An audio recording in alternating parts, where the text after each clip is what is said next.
पिछले वाले क्लास में हम लोगों ने अपने वर्ड प्रॉब्लम्स को स्टार्ट किया था और वर्ड प्रॉब्लम में सबसे पहले जो हम लोगों को समझना है वो एज वाले वर्ड प्रॉब्लम्स को, जिसके अंदर एज वाले वर्ड प्रॉब्लम किस तरीके से बनेंगे, उसके लिए क्या कॉन्सेप्ट का जरूरत है, जो कि आपको पहले समझ लेना है।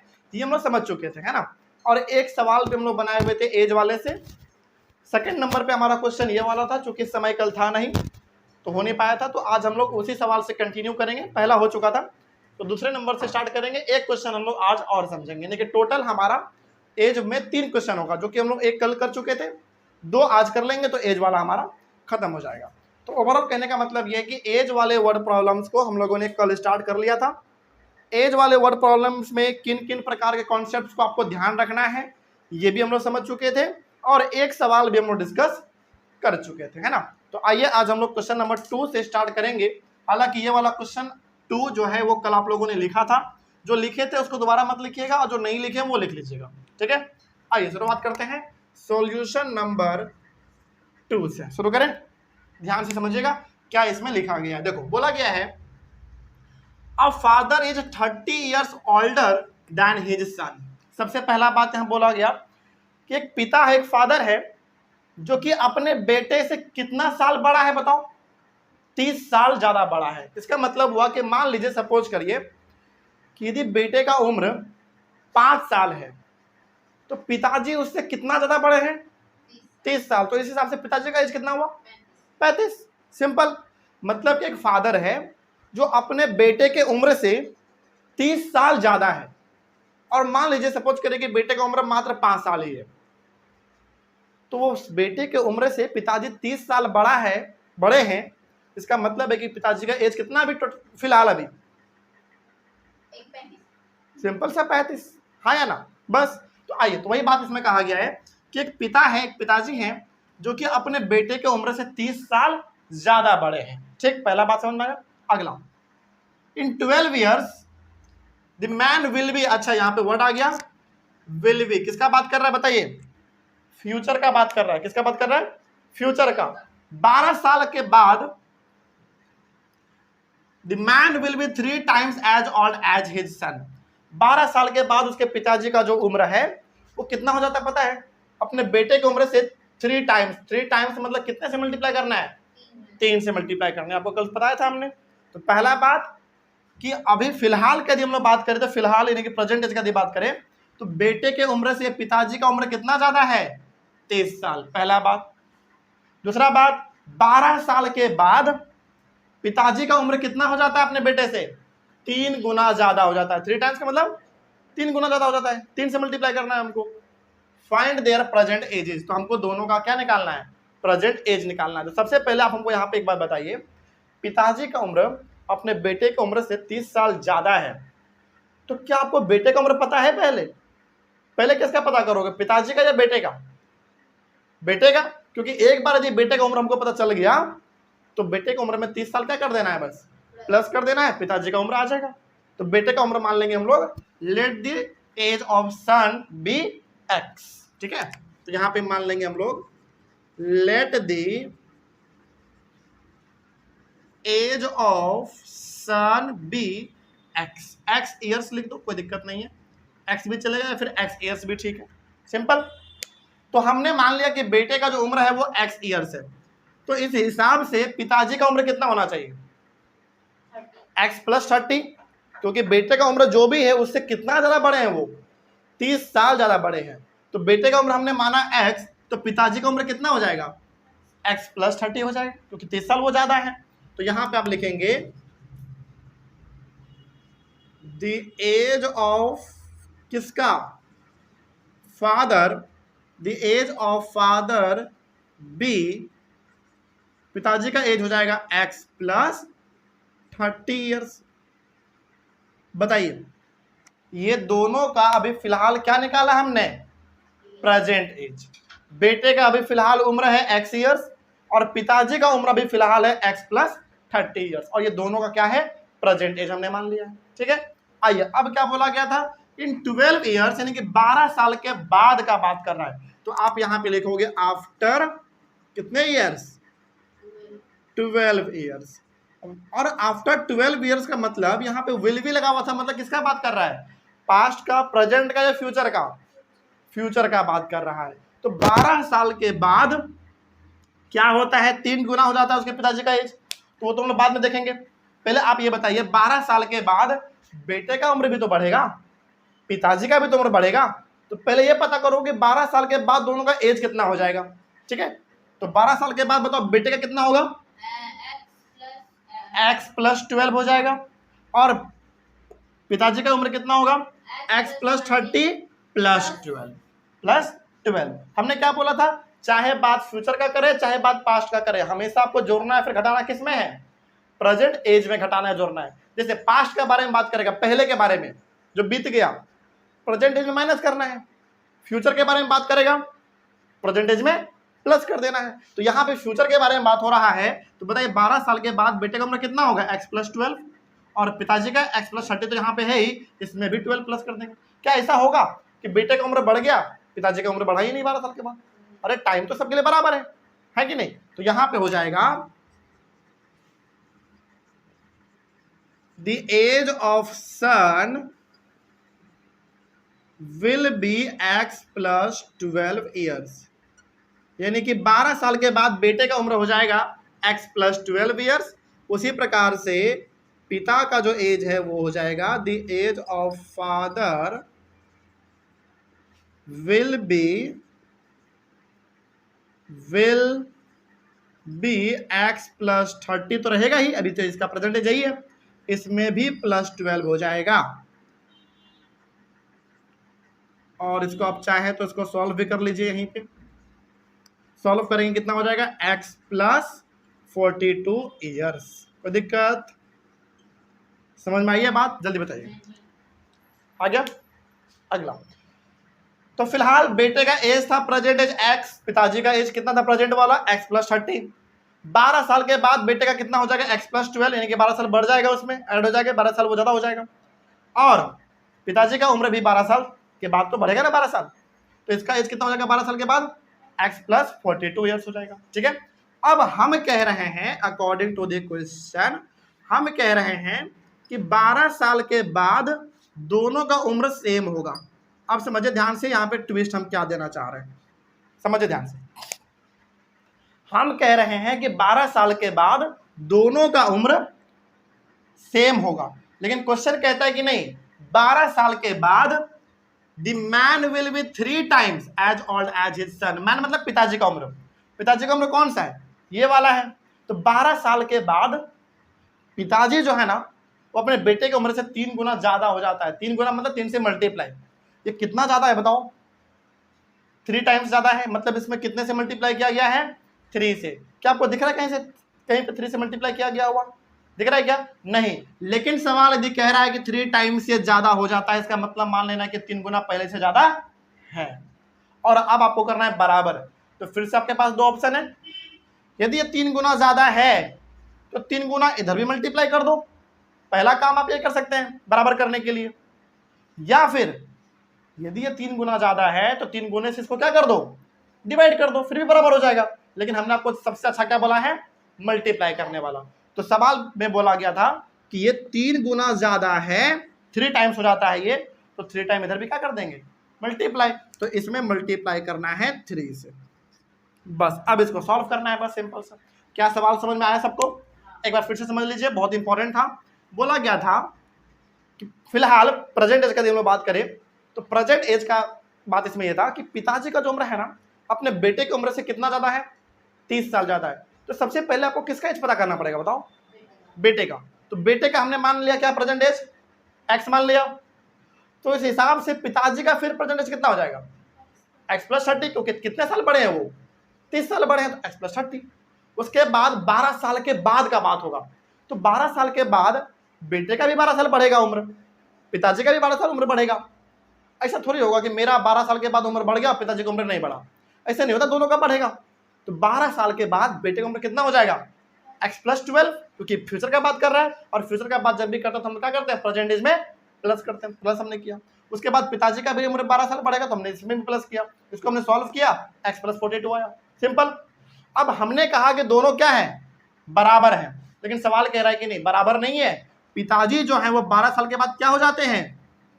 ये उम्र किसका है बताओ? बेटे का 12 साल के बाद वाला। ये उम्र किसका है? पिताजी का। कितने साल के बाद वाला? 12 साल के बाद वाला। तो सवाल हमने बोला कि दोनों का एज बराबर है 12 साल के बाद। सवाल बोल रहा है कि नहीं, दोनों बराबर नहीं है। ये जो है पिताजी वो कितने साल मतलब कितना गुना बड़ा है? 3 गुना ज्यादा बड़े हैं। किससे? अपने बेटे की उम्र से। मतलब सवाल ये कह रहा है कि 12 साल के बाद जो है पिता का उम्र बेटे से 3 गुना ज्यादा हो जाता है। मतलब ये 3 गुना क्या है? ज्यादा है, आपको मान लेना है। तो जब ये 3 गुना ज्यादा है तो आपको बराबर करना है, तो क्या करो? 3 गुना से इधर भी मल्टीप्लाई कर दो। पहला काम आप ये कर सकते हैं। दूसरा काम, यदि ये 3 गुना ज्यादा है, 3 टाइम्स ज्यादा है, इसको 3 से क्या कर दो? डिवाइड कर दो, फिर भी बराबर हो जाएगा। लेकिन ज्यादा अच्छा क्या रहता है? मल्टीप्लाई करना। आइए अब इसको सॉल्व करते हैं। तो इसको सॉल्व करेंगे, कितना होगा? 3x plus 36 equals to x plus 42। ये बात समझ में आ रही है आपको? सिंपल है। तो x वाला एक तरफ लेकर आएंगे, 3x minus x equals to 42 minus 36। 3x में x गया, कितना बचा? 2x। 42 में 36 गया, कितना बचेगा? 6। सिंपल। x का वैल्यू कितना आएगा? 6 डिवाइडेड बाई 2, यानी कि x का वैल्यू आ गया 3 इयर्स। यहां तक समझ में आया सबको? जल्दी बताइए, कोई समस्या किसी को यहां पे? जल्दी बताइए। सिंपल। तो x का वैल्यू 3 आया यहां पे, इसका मतलब है किसका एज है बताओ? बेटे का उम्र है। तो यहां पे अब आप लिख देंगे, नीचे जगह नहीं है यहां पे, कि hence the present age, hence the present age of son as 3 years. x का वैल्यू 3 आया, इसका मतलब बेटे का उम्र कितना है? हमने माना था x, तो x का वैल्यू आ गया 3, इतने की 3 साल है। उस हिसाब से हमारा the present age of father, age कितना हो जाएगा भाई? कितना माना था हमने? x प्लस 30 माना था, तो x का मतलब कितना? 3 प्लस 30, यानी कि 33 इयर्स। तो बेटे का उम्र है फिलहाल 3 साल और पिताजी का उम्र कितना है? 33 साल, 33 इयर्स। अब जरा सवाल में आओ, क्या सही बात है? सवाल क्या बोला था कि बेटे के उम्र से पिताजी का उम्र कितना ज्यादा है? 30 साल ज्यादा है। तो बेटे का उम्र है 3 और पिताजी का उम्र हो गया 33। क्या 3 साल, सॉरी, क्या 30 साल ज्यादा नहीं है ये? क्या ये अपने बेटे की उम्र से 30 साल ज्यादा नहीं है? बिल्कुल ज्यादा है भाई। बेटे का उम्र अभी फिलहाल 3 ही साल है और ये 33 साल के 33, तो कितना ज्यादा है बताओ? 30 साल ज्यादा है ये, बस सिंपल। ठीक है, हो गया। ऐसे ही आपको ये सवाल हैंडल करना था। कोई दिक्कत इसमें? अच्छा एक बात और, ऑनलाइन वाले बच्चे आप में से यदि कोई ऐसे हैं जो पहली बार इस वीडियो पे आ रहे हैं, तो सजेशन ये रहेगा कि इसके पहले वाला वीडियो आप एक बार देख लीजिएगा। ठीक है, इसलिए बोल रहे हैं देखना, क्योंकि उसमें हम लोगों ने एज वाले सारे कॉन्सेप्ट को समझा है, वो एक बार समझ जाएंगे आप, तो ये आपको समझ में आ जाएगा। यदि आप वो वीडियो नहीं देखना चाहते तो आप एक काम करिएगा, बल्कि हमें वो काम कर देंगे आपके लिए कि दोनों वीडियो को एक में मर्ज कर देंगे। ठीक है, जो कल वाला है वो भी और आज वाला जो है वो भी एक में मर्ज कर देंगे, तो दोनों आप एक को चलाओगे, दोनों साथ में चल जाएगा, दोनों साथ में रहेगा। मतलब कल का वीडियो और आज का वीडियो दोनों एक में हम लोग मर्ज कर लेंगे। इससे क्या होगा? एज वाला सारा वर्ड प्रॉब्लम एक ही वीडियो में हो जाएगा, है ना? तो 2 वीडियो आपको देखने की जरूरत नहीं पड़ेगा। ठीक है, आइए क्वेश्चन नंबर 2 देखें। सॉरी 2 तो हो गया, 3rd number, solution number 3rd देखिए। हाँ, क्वेश्चन नंबर 3rd थोड़ा इंपॉर्टेंट है। क्यों इंपॉर्टेंट है? क्योंकि ये सवाल रेशियो वाला है, और रेशियो वाला सवाल जब भी ऐसा आ जाए कैसे हैंडल करेंगे उसको भी समझ लेते हैं। आइए शुरू करते हैं। क्या लिखा हुआ है पहले समझो। The ages of Sonal and Manoj are in the ratio 7:5। Sonal और मनोज इन दोनों का जो एज है वो 7:5 है। ठीक, 10 ईयर हैंड्स, और जैसे यहां पे वर्ड आपने देखा हैंड्स, मतलब किसका बात कर रहा है? ये फ्यूचर का बात कर रहा है। ठीक है, 10 साल के बाद क्या हो जाता है? The ratio of their edges will be 9:7। Find there present edges. यहां पे ध्यान रखिए, ये चूंकि सवाल रेशियो वाला है तो यहां पे आप प्रेजेंट एज को x नहीं मानेंगे, बल्कि एज जो दिया हुआ है 7:5, ये पहला किसका नाम हुआ बताओ? सोनल। तो सोनल का एज क्या है? 7, और मनोज का कितना? 5।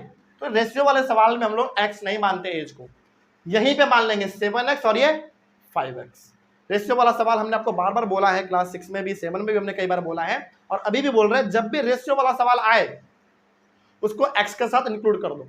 ये 7 है तो क्या हो जाएगा 7x और ये 5 है तो क्या हो जाएगा 5x। सिंपल। तो यहाँ पे हम लोग इसके प्रेजेंट एज को मान लेंगे, सोनल का प्रेजेंट एज 7x और मनोज का प्रेजेंट एज 5x। तो लिख लीजिए यहाँ पे, let the present age, let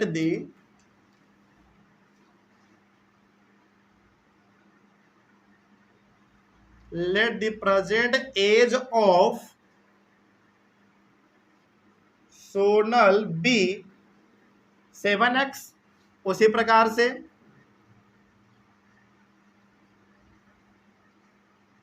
let the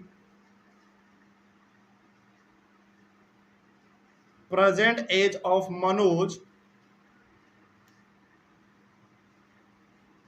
Manoj B कितना था 5 था तो 5x मान लेंगे।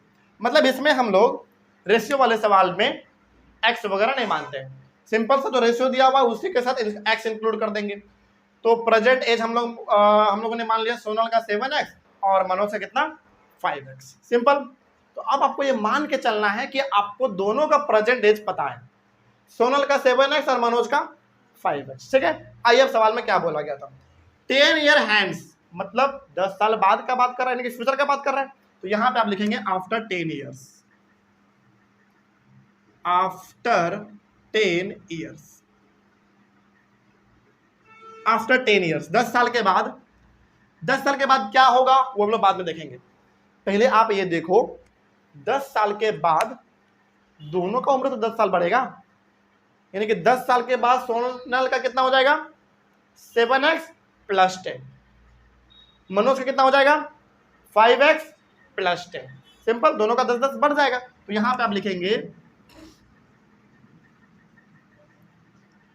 the age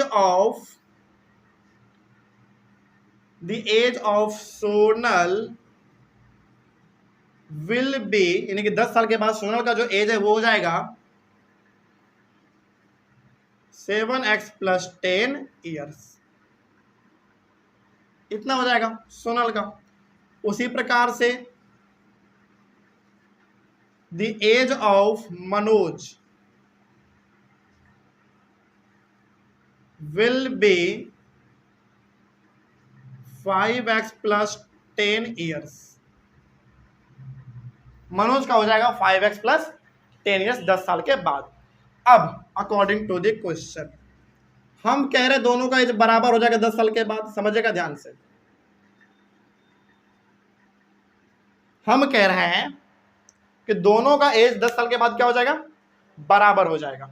ठीक है, लेकिन सवाल कह रहा है कि नहीं, the ratio of their edges will be 9:7।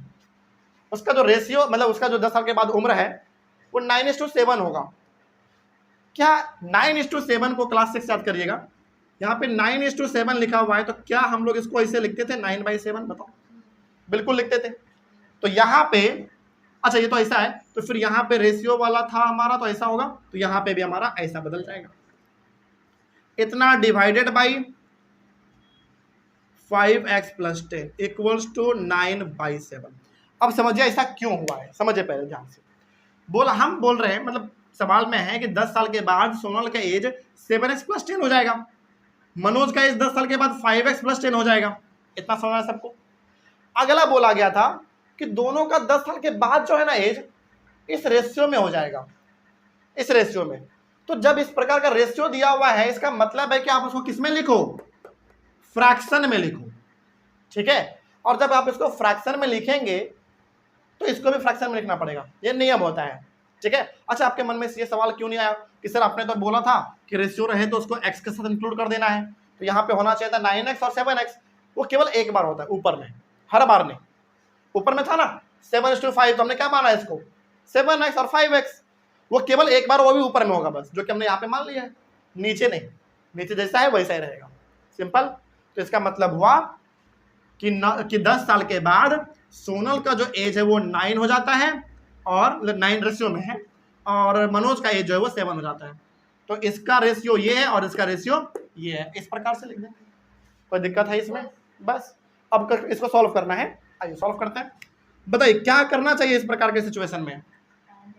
Cross multiplication, मतलब इस ऊपर वाले को मल्टीप्लाई करना है इससे और इससे मल्टीप्लाई करना है इसको।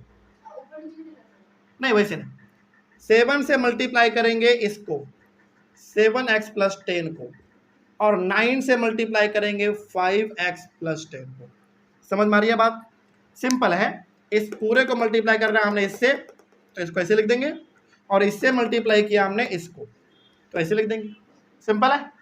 आइए अब सिंपल से मल्टीप्लाई करो, 7 7 जा 49x + 70 = 9 5 जा 45x + 90। x वाला इधर लेकर आइए, 49x इधर है रहने दो, ये +45 है तो आएगा इधर तो -45x, इधर 90 है रहने दो, ये हमारा 70 प्लस में उधर जाएगा तो माइनस में हो जाएगा। बताइए 49 में 45 को माइनस करो जल्दी फटाक से, कितना? 4x, बहुत अच्छा। 90 में 70 गया, कितना? 20। हमको निकालना है x का वैल्यू, तो बताइए 20 डिवाइडेड बाय 4 हो जाएगा, x का वैल्यू कितना आएगा? 5। x का वैल्यू 5 आया है। क्या किसी का आंसर आया? मतलब क्या ये हमारा फाइनल आंसर है? नहीं। अब हमको निकालना है इसका प्रेजेंट एज। प्रेजेंट एज हमने क्या माना था सोनल का?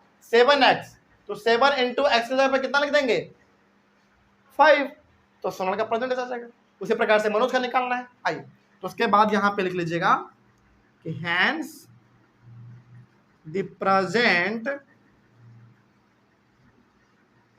As of Sonal, present age of Sonal age कितना था? 7x, तो 7 × x का वैल्यू कितना डालेंगे हम लोग? 5 डालेंगे, तो कितना हो जाएगा? 35 ईयर्स। यानी कि सोनल का जो प्रेजेंट एज है वो कितना है? 35 ईयर्स। सिंपल। उसी प्रकार से निकाल लेंगे मनोज का, आ जाओ। तो यहां पे लिखेंगे द प्रेजेंट, एक मिनट,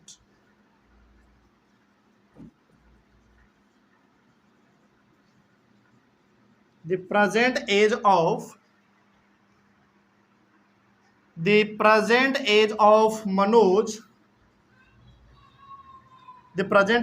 Manoj एज क्या माना था हमने बताओ? 5x माना था, तो 5 × 5 कर देंगे, कितना हो जाएगा? 25 ईयर्स। बस। तो रेशियो वाले सवाल को आप इस तरीके से हैंडल करेंगे, ठीक है? तो जब रेशियो वाला आ जाए तो पहली बार हम लोग उसको x के साथ मान लेंगे, 7:5 था तो 7x और 5x हमने मान लिया। 3 ईयर्स के बाद का बात हुआ तो दोनों में 10-10 साल हमने ऐड कर दिया। उसके बाद बोला गया कि 10 साल के बाद जो है दोनों का उम्र का रेशियो 9:7 होता है, तो इसको हम लोग फ्रैक्शन में कर सकते हैं इस तरीके से, है ना? 9:7 का मतलब क्या हुआ? 9/7। और जब आप इसको फ्रैक्शन में कर रहे हैं तो इन दोनों के एज को भी फ्रैक्शन में ही करना पड़ेगा। अच्छा, यदि सवाल हमारा फ्रैक्शन वाला नहीं होता, रेशियो वाला नहीं होता, तो क्या फिर भी फ्रैक्शन में करते? नहीं, तब तो हम लोग इसको इस तरीके से बनाते, ये = ये, ऐसा बनाते। यदि सवाल रेशियो वाला आ जाए तो उसको इस तरीके से कर देना है, हो जाएगा। समझ गए बात को? उसके बाद क्रॉस मल्टीप्लिकेशन करना है, यहाँ पे इस तरीके से करते आएंगे और x का वैल्यू आ जाएगा। और जब एक बार x का वैल्यू आ जाए तो जो आपने प्रेजेंट एज माना था वहां पे x का वैल्यू पुट करके उसका असली में एज कितना है प्रेजेंटेज वो नंबर में निकल जाएगा। तो यहाँ पे आ गया सोनल का 35 और मनोज का आ गया 25। सिंपल। समझ में आ गया सबको? बहुत अच्छी बात है। चलिए यहाँ पे, अच्छा इसको लिख लेना यहाँ पे, ठीक ना? जैसे यहाँ पे 9:7 था तो ये हमारा 9/7 हो जाता है, ये लिख लेना यहाँ पे और इसको बॉक्स में डाल देना, ठीक है? यहाँ पे ऊपर में लिख देना नोट, NOTE नोट, बस। इसको जल्दी से लिखिए। और यहीं पे हमारा हुआ एज वाले वर्ड प्रॉब्लम पूरी तरीके से कंप्लीट। एज वाला वर्ड प्रॉब्लम पूरा कंप्लीट हुआ। अभी सारे वर्ड प्रॉब्लम कंप्लीट नहीं हुए हैं, इसके बाद हमारा नंबर वाला भी है, मनी वाला है, एरिया वाला, अलग अलग प्रकार के वर्ड प्रॉब्लम और है। बस आज की क्लास में आपका नंबर वाला एज वाला वर्ड प्रॉब्लम केवल खत्म हुआ है। तो एज वाले वर्ड प्रॉब्लम को समझने के लिए सबसे ज्यादा जरूरी क्या है? कॉन्सेप्ट का मालूम होना, ठीक है? जो कि हम लोगों ने पहले वाले क्लास में डिस्कस किया था। वर्ड प्रॉब्लम का जो पहला वाला क्लास था ना, यानी कि कल वाले क्लास में हम लोगों ने डिस्कस किया था। तो वर्ड प्रॉब्लम हमारा स्टार्ट हो चुका है, जिसमें से पहला वर्ड प्रॉब्लम एज वाला कंप्लीट खत्म हो चुका। कोई दिक्कत अब इसमें? एज वाले सवाल आएंगे तो आप एक बार मतलब कर लोगे, हो जाएगा? चलिए ठीक है। इसके बावजूद भी कोई डाउट रहे तो क्लास में आप लोगों को आके पूछना है और आप लोगों को एक बार कमेंट कर देना है। इसको जल्दी से लिख लीजिए ऑनलाइन वाले बच्चे फटाक से। और कल हम लोग स्टार्ट करेंगे अपना एक नया और अलग टाइप का वर्ड प्रॉब्लम। तो मिलते हैं हम लोग कल, इसको अच्छी तरीके से रिवाइज करिएगा।